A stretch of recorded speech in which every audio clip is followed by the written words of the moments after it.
A car is driven by an engine with a given power. However, the amount of torque originating from engine power is not always enough to move the vehicle, so the torque must be increased. The lower the revolution of the gears, the greater the torque. In transmission systems, the engine torque is modified by reducing or increasing the number of revolutions per minute, or RPM. The RPM can be changed by selecting gears.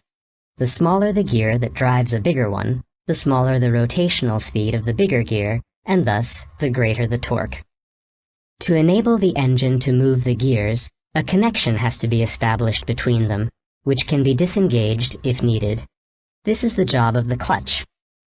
The optimal RPM is adjusted by setting the appropriate ratio of the gears.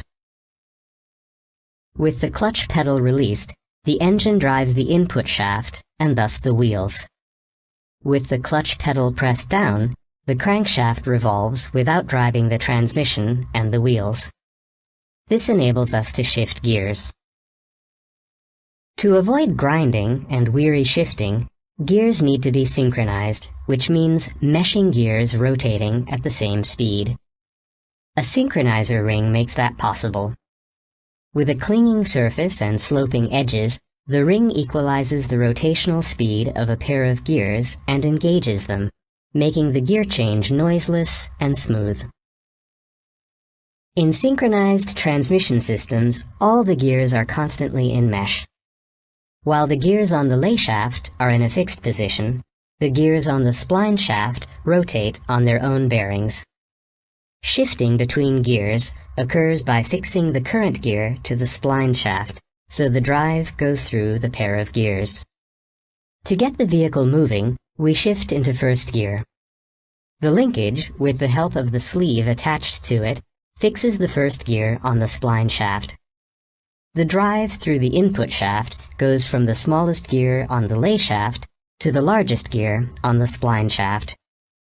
Since more torque is necessary to start out, first gear has the biggest gear ratio, meaning the smallest gear is in mesh with the biggest one. When the vehicle has reached a certain speed, less torque is required to keep it moving. The ratio of the succeeding gears becomes smaller and smaller. The driving gears and the driven gears are nearing the same size. In second gear, the sleeve fixes the second gear to the spline shaft, conducting the driving force through it. In third gear, the sleeve fixes the third gear to the shaft. The drive goes through the third gear on the lay shaft and the third gear on the spline shaft. The speed is increased while the torque is being lowered. In fourth gear, the speed increases further by lowering torque. In this case, drive goes directly through the input and output shafts. No gears are involved in the transmission. The RPM of the engine's crankshaft equals that of the output shaft, hence the name direct drive. In reverse gear, an additional gear is applied between the last gears on the lay shaft and the spline shaft. It changes the rotational direction of the output shaft, moving the vehicle backwards. In lower gear, the car is slower but pulls harder. In higher gear, the vehicle is faster and uses less fuel but has weaker acceleration.